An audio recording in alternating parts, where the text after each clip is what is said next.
Obra maior de engenharia, elemento de transformação radical do território, de produção do urbano e de urbanidade.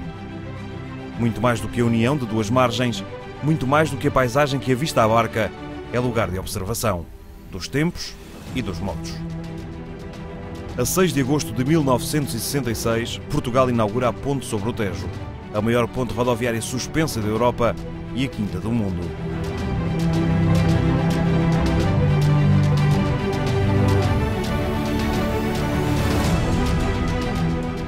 A 6 de agosto de 2016, data em que se assinalam os seus 50 anos, o orgulho é o mesmo. Esta é a maior ponte rodoferroviária da Europa e a terceira do mundo.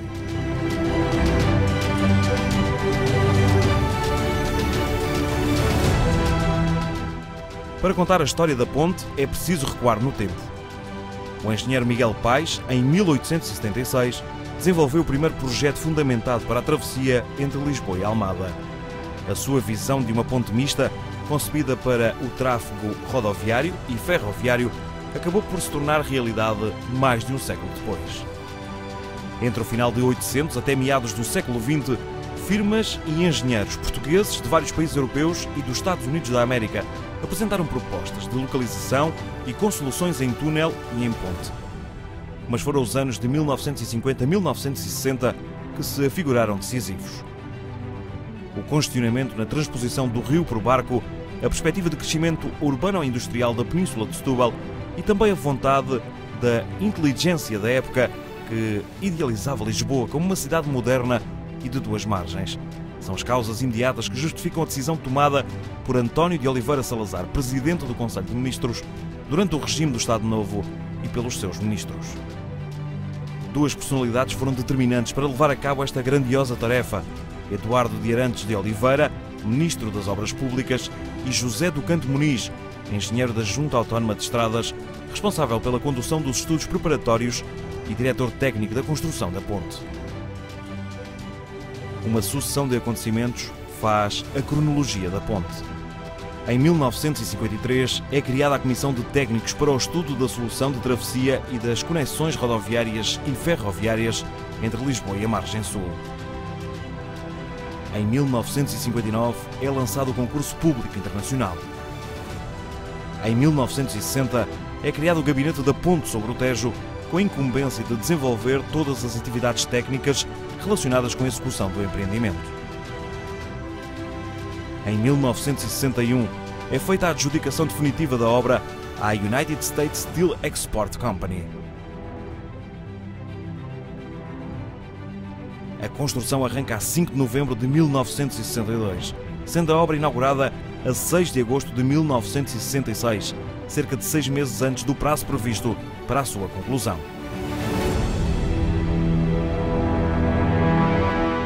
Os números são impressionantes. Envolvidas nos trabalhos de construção da ponte estiveram para cima de 2 milhões de pessoas. Houve dias com mais de 3.000 trabalhadores no ativo. 72.600 toneladas de aço trabalhado e montado, 263.000 metros cúbicos de betão, 54.200 km de fio de aço nos cabos primários, 20.000 km de fios de aço nos cabos secundários. Tudo isto para colocar as duas torres a mais de 190 metros de altura e o tabuleiro a 70 metros do nível da água, a altura livre para a navegação fluvial. Na prática, em menos de 4 anos eliminou-se a barreira geográfica com séculos de história que constituía o Rio Tejo. Para tal, um complexo sistema financeiro foi montado e vingou. A ponte teve financiamento externo e os encargos foram cobertos pelos rendimentos da cobrança de portagens.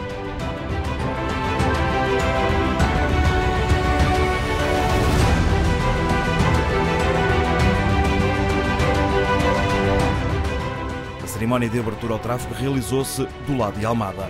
Teve transmissão televisiva, encheu páginas de jornais e contou com 12.000 convidados e as mais altas individualidades portuguesas. O Presidente da República, Américo Tomás, o presidente do Conselho de Ministros, António Oliveira Salazar, e o cardeal Cerejeira, patriarca de Lisboa.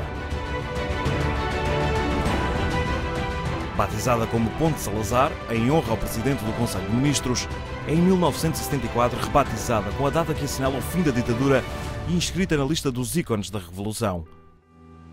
Quando abriu ao tráfego, no verão de 1966, a ponte tinha 2 vias em cada sentido, tendo sido, até ao final desse ano, atravessada em ambos os sentidos por pouco mais de 1.300.000 veículos.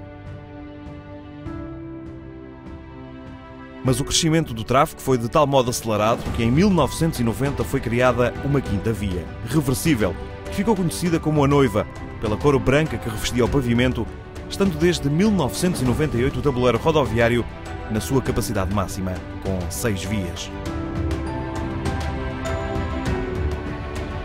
E em 1999, o comboio veio dar a resposta à crescente procura de mobilidade. A ponte 25 de Abril ganhou uma nova ponte, passando assim a ponte rodoferroviária. Em menos de meio século, a Península de Setúbal sofreu um intenso processo de urbanização que transformou decisivamente o seu território e o seu tecido social. Os concelhos de Almada e do Seixal foram os primeiros a protagonizar essa transformação, com acentuados crescimentos populacionais. Em 1960, Almada tinha aproximadamente 71.000 habitantes e em 1981, 107.500.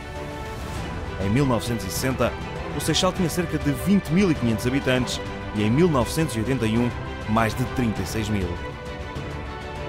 Em 2001, os concelhos de Almada e Seixal, juntos, já ascendiam a quase 310.000 residentes. A ponte 25 de Abril, com mais de 2 km de extensão e um vão central de cerca de 1 km, é obra. As 2 ancoragens e as 2 torres suportam a ponte através de cabos de suspensão primários e secundários, constituídos por milhares de quilómetros de cabos e fios de aço. Cada cabo de suspensão primário tem quase 60 cm de diâmetro e é composto por mais de 11.000 fios de aço, pesando cerca de 8.000 toneladas. Assente na rocha basáltica, a 82,5 metros de profundidade e com 40 metros de coluna de água, a torre sul da ponte sobre o Tejo é a mais profunda no leito de um rio em todo o mundo. Apesar da sua imponência, a ponte é uma estrutura leve e dinâmica. A sua leveza deve-se à longa treliça tridimensional, composta por pequenos triângulos, cabos de apoio e outros elementos suportados por milhões de parafusos. A sua flexibilidade e elasticidade permitem que o tabuleiro rodoferroviário se movimente 75 cm para cada lado em relação à posição de referência e que o topo das torres oscile 1 metro para cada lado relativamente ao seu alinhamento vertical. A ponte é resiliente ao atrito, ao vento e aos movimentos tectónicos. Não quebra, verga e resiste, e é desta dinâmica estrutural que lhe vem a firmeza e a estabilidade.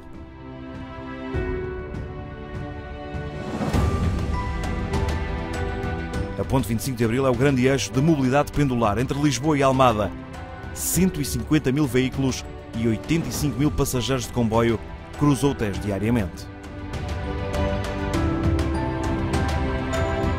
Mais de 100 milhões de utilizadores por ano espelham o modo como ela se adaptou e respondeu às necessidades de mobilidade urbana, favorecendo a integração funcional entre os territórios da margem norte e da margem sul.